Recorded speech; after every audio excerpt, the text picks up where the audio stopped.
So this video is going to start off with a shout out to the mayor of MGTOWN. He had a sort of challenge out there to get more people into the MGTOW community, and I figured I might as well have at least 2 videos up for it. So here's my second video.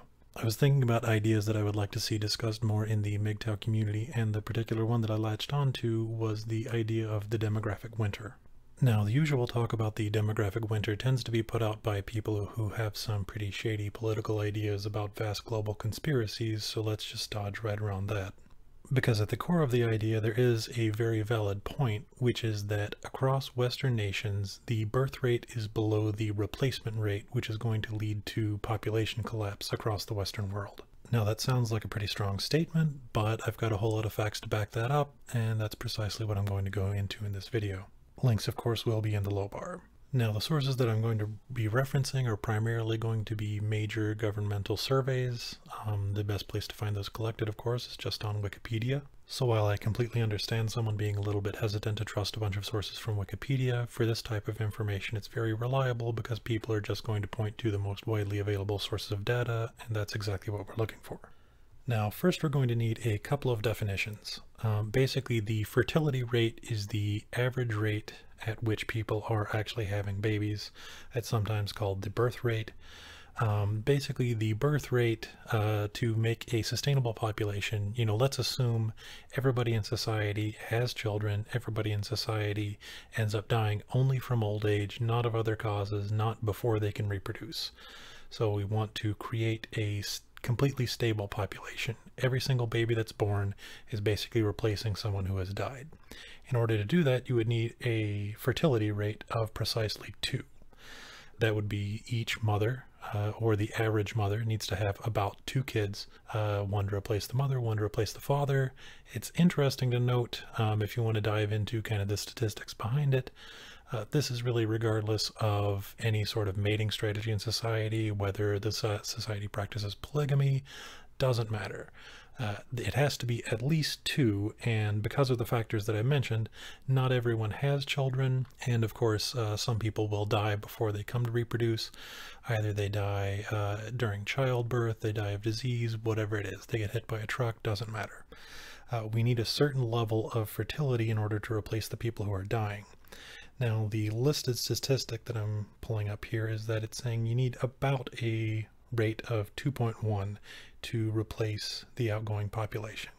That's fairly sensible. The average mother has to have at least 2 children. Some mothers will have many more. Some mothers may have no children at all.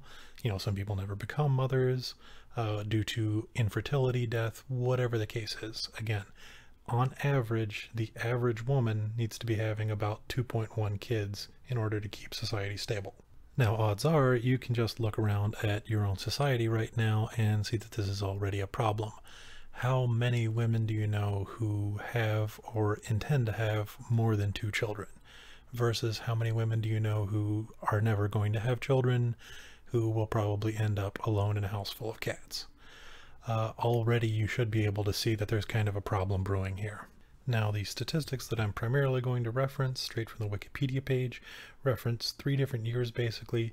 There is 2013, 2014, and then a projected 2015 through 2020 going based on previous data.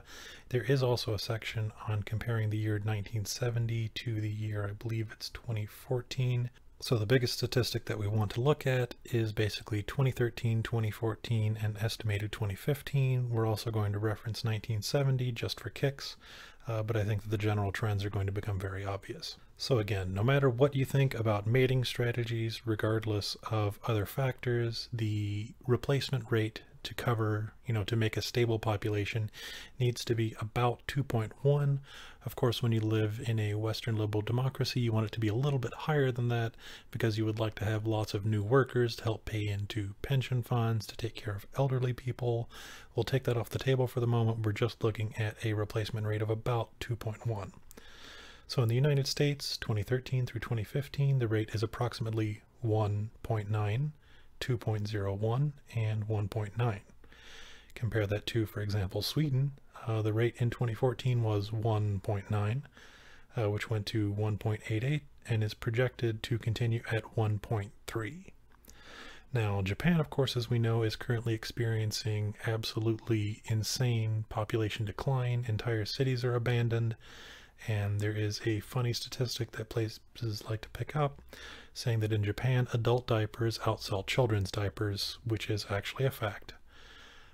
So their population situation is absolutely terrible. Their birth rate 2013 through projected is 1.4 to 1.42 to 1.46. Now, for comparison, let's turn to a few different countries that we could compare to. These countries will be relevant later, but for example, in Mexico, the birth rate, again, compared to the replacement rate of about 2.1, Mexico's birth rate was 2.2, went to 2.29, expected to continue at about 2.14. Saudi Arabia, 2.7 to 2.17, which I think is just to a different source because the projected is 2.59. India, 2.5 to 2.51 to 2.34. So those countries are all well above the replacement, whereas countries that are more Western and liberal, such as the United States, are well under the rate. Now, just for kicks, we'll take a quick look back to 1970 when the Western countries were a little bit more competitive. Back in 1970, the United States fertility rate was about 2.5, again compared to a replacement rate of about 2.1, falling to the current of about 1.9. Sweden has been consistent pretty much across the board at about 1.9. Japan fell from about 2.1. They were at least equal back in 1970 to their current of 1.4, where they're experiencing a dramatic crash. Now, if you follow any kind of news, you might well know that the United States has had an increasing population over the entire period that its birth rate has actually been below the replacement rate. Now, how can that possibly be? The citizens aren't having enough children to cover the outgoing elderly who are dying, the people who aren't having kids, whatever it might be. There just aren't enough babies being born to replace the outgoing society. So how in the world is this happening? Now, at this point, I'm going to wave a giant disclaimer because, again, I don't like the politics that often go along with the statistics that I'm presenting. I am just presenting the absolute facts right now. And I say that because the force that is allowing countries like the United States to continue to have a growing population, even while their birth rate is well below their replacement rate, is immigration. Now, how much of a difference can immigration probably make? A lot of people are probably going to point to the fact that even though the United States has fairly liberal immigration policies, the number can't be that big.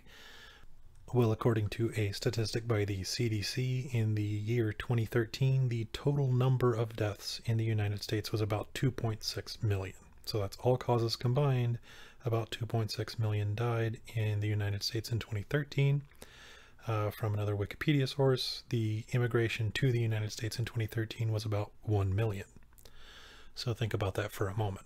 In the year 2013, 2.6 million die and 1 million immigrate. So the United States only needed to replace a fraction of its outgoing population in order to remain stable. Now, this causes all kinds of interesting hilarity whenever you start to factor it into political discussions, which I'll do in a moment, but again, for right now, I just wanted to cover the basic statistics just so we have an idea of what's going on.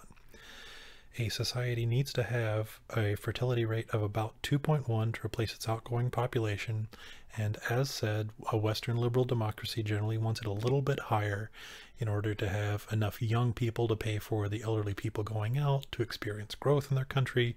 It would be nice to have it even a bit over that, but 2.1 is the bare minimum. Pretty much all Western nations are well below the 2.1 mark and have been for quite some time. A lot of other countries, particularly countries where people are immigrating out of, are well above that line.